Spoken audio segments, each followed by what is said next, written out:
John Rawls's theory of justice, articulated in his influential work, A Theory of Justice, 1971, presents a framework for understanding fairness and equality in structuring society.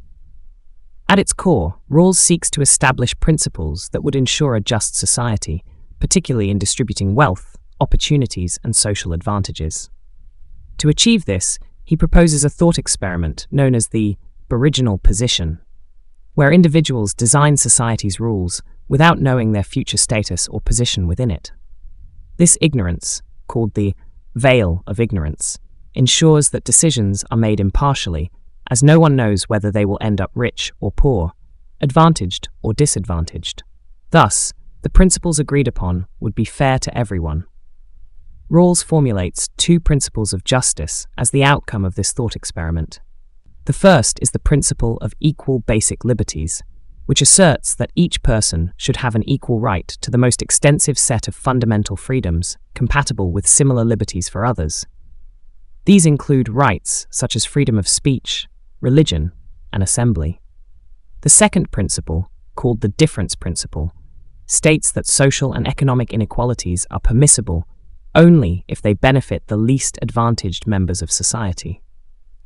Additionally, these inequalities must be attached to positions that are accessible to all under fair equality of opportunity.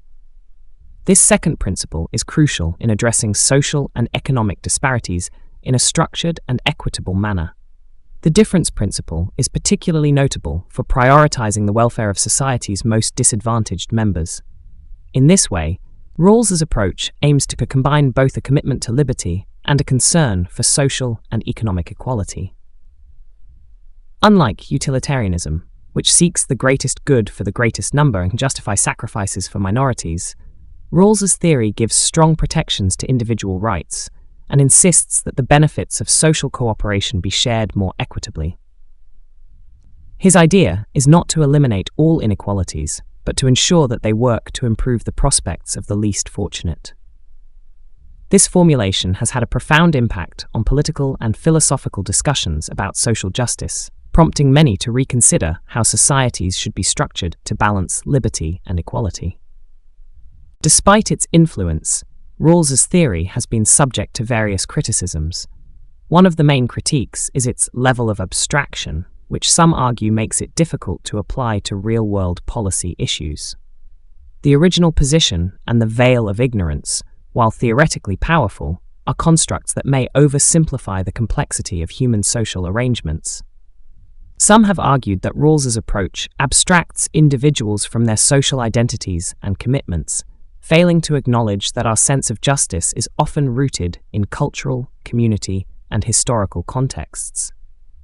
Thus, the theory might not sufficiently account for the deep influence of particular social ties and moral beliefs. Another limitation lies in the theory's potential difficulty in achieving consensus in diverse societies. Rawls assumes that people can reach an agreement on fundamental principles if placed in the original position, but this overlooks the pluralism of modern societies.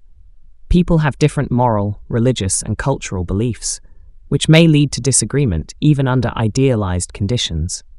Additionally, Rawls's insistence on prioritizing liberties and protecting the least advantaged may clash with other conceptions of the good life, particularly in societies that emphasize communal values or have different visions of justice rooted in cultural traditions. Rawls's difference principle also raises concerns about economic implications and incentives. Some critics argue that it may discourage wealth creation or economic productivity by placing restrictions on inequalities. If society excessively focuses on improving the situation of the least advantaged, it might undermine incentives for innovation, entrepreneurship, or hard work, which can be crucial for economic growth. Moreover, defining who the least advantaged are can be complex and may vary across societies, complicating the implementation of policies derived from Rawlsian principles. Some have also raised libertarian objections, suggesting that Rawls's framework imposes unfair constraints on individual freedom and property rights. Nevertheless, Rawls's theory of justice remains a seminal work that has reshaped the way philosophers, political theorists, and policymakers think about distributive justice. It has inspired various interpretations and applications, such as debates about welfare policies, healthcare distribution, and educational reforms. Even with its limitations, the theory provides a structured way to evaluate whether societal rules are fair and just, offering a valuable lens through which to consider complex questions of inequality and human rights. Rawls's legacy endures because he provokes essential conversations about how societies should balance the tension between individual liberty and social equality.